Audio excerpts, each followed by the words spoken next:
నమస్తే. Welcome to VSR breaking news. ఏదైతే మన కేటీఆర్ మాట్లాడింది, ఈ ఫార్ములా ఈ కార్ రేస్ ఏదైతే ఉందో అది లొట్టపీస్ కేసు అని మాట్లాడారు.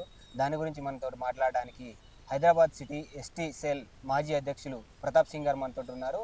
దాని గురించి మాట్లాడే ప్రయత్నం చేద్దాం. అన్న నమస్తే. నమస్తే. ఏదైతే ఈ కార్ రేస్ ఉందో దానికి సంబంధించి కేటీఆర్ గారు ప్రస్తావించారు ప్రెస్ మీట్లో. ఇది లొట్టపీస్ కేసు, ఇది పెద్ద కేసే కాదు, దీనివల్ల నాకేం కాదన్నట్టుగా మాట్లాడారు. దాన్ని ఎట్లా చూస్తారు?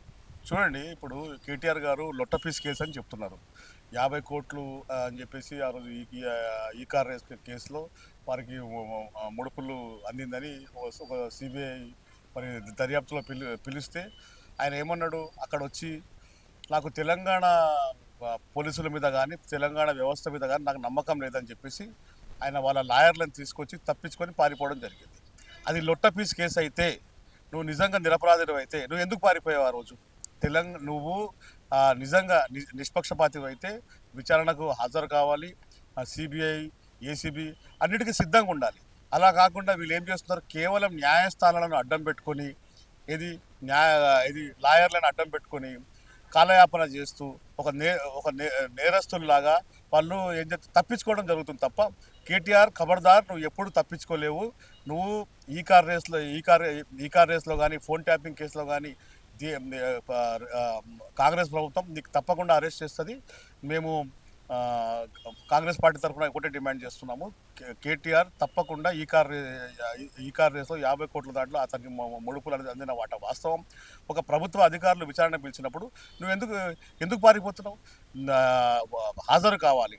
నువ్వు ప్రతిపక్షం అధికారంలో ఉండగానే నేను పెద్ద లీడర్ని అని కాదు, ప్రతిపక్ష పాత్ర పోషించినప్పుడు నువ్వు హాజరు కావాలి. ఎప్పుడైతే నీకు అరెస్ట్ చేస్తామని తెలుస్తుందో అప్పుడే మీ కార్యకర్తలకు ధర్నాలు చేయండి, రాస్తారోకోలు చేయండి అని చెప్తావు. అంతకుముందు నీకు ధర్నాలు రాస్తారోకోలు ఎందుకు గుర్తురావు? కనీసం ఈ కార్ రేస్ కేసులో ఎప్పుడైతే నీకు నోటీసులు అంతాయో అప్పుడే నువ్వు తెలంగాణ భవన్కి ఫోన్ చేసి అందరు కార్యకర్తలు రండి, ధర్నాలు రాస్తారోకోలు చేస్తామని ఎందుకు చెప్తున్నావు? నువ్వు తెలంగాణ ప్రజలతో పాటు నీ కార్యకర్తలను కూడా నువ్వు మభ్య పెడుతున్నావు.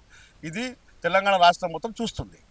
కాళేశ్వరం ప్రాజెక్ట్ని ఏసీబీకి ఇవ్వడం అనేది, హరీష్ రావు వచ్చేసి ఇదంతా మా మీద కక్షపూరితంగా చేస్తున్న ఈ కేసు, ఇది ఏసీబీకి అందించడం అంటే మా మీద కక్ష తీర్చుకోవడానికి రేవంత్ రెడ్డి ఇలా చేస్తున్నారని చెప్పేసి హరీష్ రావు మాట్లాడుతున్నారు. దాన్ని ఎట్లా చూస్తారు? చూడండి, ఇప్పుడు మీకు కాళేశ్వరం ప్రాజెక్టులో రీడిజైనింగ్ అనే పేరుతోటి 200 నుంచి 400 కోట్లకు పెంచుకొని దాంట్లో మన ఇది పీసీ ఘోష్ రిపోర్టు, ఇందులో చాలా చాలా అవకతవకలు జరిగిందని చెప్పేసి రిపోర్ట్ ఇవ్వడం జరిగింది. దానికి మన రేవంత్ రెడ్డి గారు అసెంబ్లీలో మరి ప్రతిపక్షాల ముందు ప్రతిపాదించడం జరిగింది.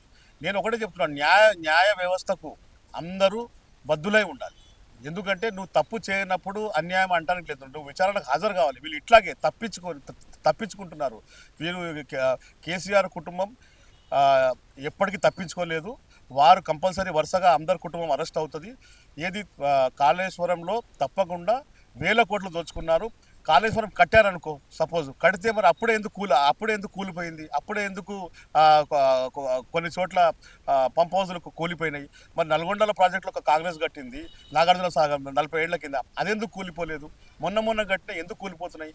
అంటే మీరు ఇక్కడ తెలంగాణ కాంట్రాక్టర్కి ఇవ్వలే, ఆంధ్ర కాంట్రాక్టర్లు ఇచ్చి 1000 కోట్లు దోచుకొని 1000 కోట్ల ఫామ్ హౌస్ పెట్టుకొని ఈరోజు మాకు సంబంధం లేదని మాట్లాడుతున్నారు. ప్రభుత్వము వదిలిపెట్టే ప్రసక్తి లేదు. పీసీ ఘోష్ రిపోర్టు సిబిఐకి అప్పగించింది.